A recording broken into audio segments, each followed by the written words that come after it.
After a rocky start to the mining season, Parker Schnabel and his crew are finally hitting their stride with 3 wash plants running full steam. The team has just pulled in their biggest gold haul, yet proving that their hard work is paying off. Running 3 wash plants at once is pure chaos. It stretches both the crew and the equipment to their breaking points, but with the slowest start of his career, Parker Schnabel has no choice. This is the only way to salvage his season and hit his ambitious 10,000 down target.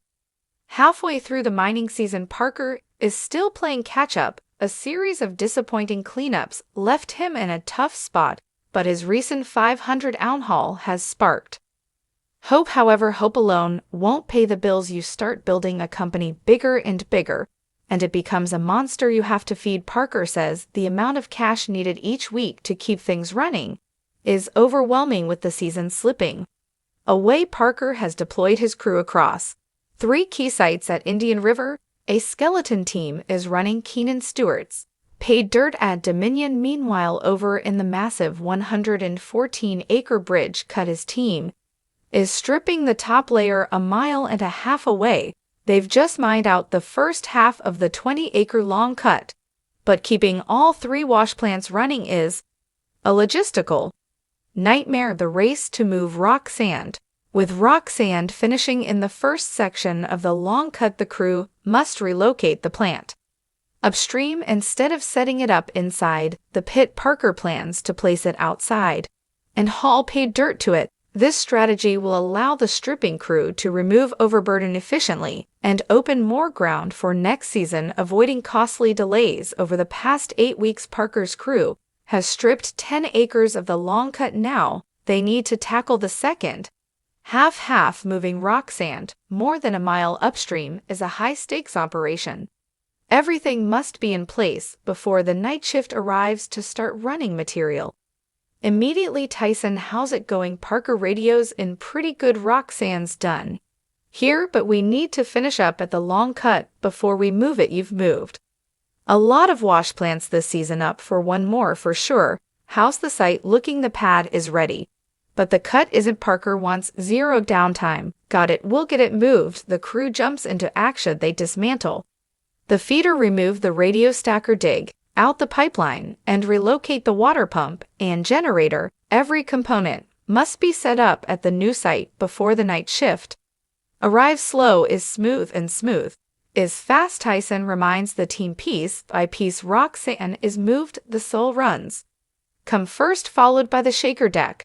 Then comes the toughest challenge, hauling the plant over a mile to its new location. How's it looking? Liam, almost out of room here. Get me close to the edge, but don't let me drown. That pond is 25 feet deep with rock sand secured on its pad. T carefully positions the conveyor. This is a 1 in a dozen shot, but I think I nailed it, he says. In just 5 hours, the plant is ready to fire up. But there's one problem: no water. A costly pump failure earlier in the season. Parker invested $180,000 in a high-powered pump capable of pushing over 77,000 gallons per minute, but when they try to start it, nothing happens. This sucks. Everything's ready, but the pump isn't working. A closer inspection reveals the issue: a loose intake hose is allowing air into the system, creating an airlock. After tightening the bolts, water finally starts flowing. Go ahead, EV, start feeding. We've got water with rock sand running again. Parker's crew has met his deadline, but keeping it running will be the real challenge. A trial by fire for Tav Peterson as rock and wars back to life. Parker hands the controls to 20-year-old Tav Peterson. He spent the season running rock trucks, but now he's in charge of feeding the wash plant. It's his first time operating the loader solo, and the learning curve is steep. It's tough keeping an eye on everything while also managing the bucket in navigation. Tav admits he's tasked with feeding 250 yards of pay per hour, but 6 hours into his shift he starts falling behind. Then disaster strikes. The hopper jams. Unsure of what to do, he calls for help. Tyson and Mitch arrive to assess the situation. A large rock has slipped Through the grizzly bars blocking the material flow, Mitch shuts down the plant and shovels away the debris while Tav stands by ready to stop operations if needed. If he had kept running it, that rock would have cut the belt, and we'd be replacing it right now, Mitch says. Despite this setback, Tav's quick thinking and willingness to ask for help prevent a much bigger disaster as the plat roars back to life. The team knows the key to success isn't just about moving dirt, it's about keeping everything running without paid dirt flowing. There's no gold at the end of the week. Right now, things are looking good. Parker says we have dirty rock going in and clean gold coming out now. The real challenge is keeping it fed.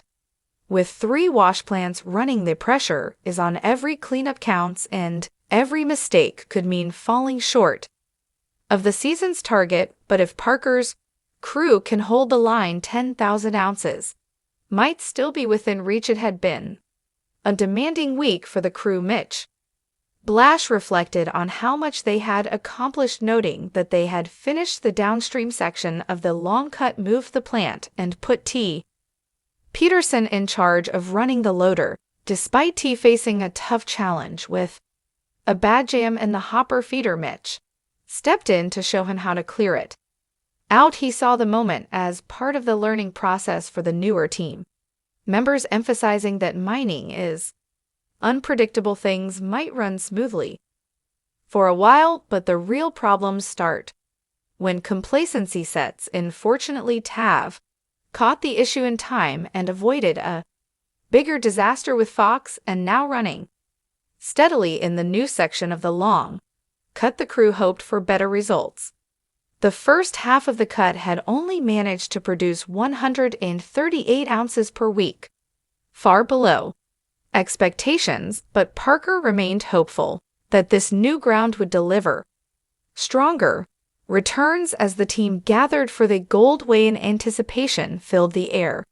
Chris Stoic carefully measured the gold recovered from rock sand, the numbers climbing steadily until the final total reached 222.0. It was a solid start, but there were still 2 more plants to go. Big Red, which had been processing paid dirt from the bridge cut, came in next, with 82.80 valued at $127,000. Parker nodded in approval. While not the highest yield, it was a respectable number. Then came the moment everyone had been waiting for, the cleanup from Big Bob, which had been running 24/7 at Keenan Stewart's C. As Chris continued weighing the gold, the scale climbed higher and higher. The total reached a staggering 368.0, worth $867,000, the biggest single cleanup of the season so far. The excitement in the room was undeniable, with one crew member even joking that they hadn't realized the scale could go that high. With all 3 wash plants combined, the team pulled an incredible 652 ounces of gold, bringing their season total to 23,453.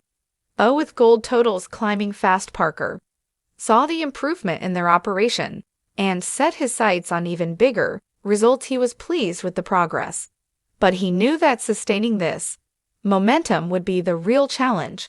With only a few weeks left in the season, he emphasized the need to keep pushing, ensuring the wash plants ran at full capacity and that every ounce of pay dirt was processed efficiently. The crew, energized, aided by their best cleanup, yet was ready for the challenge. If they could keep up this pace, they might just turn the season into a record-breaking success.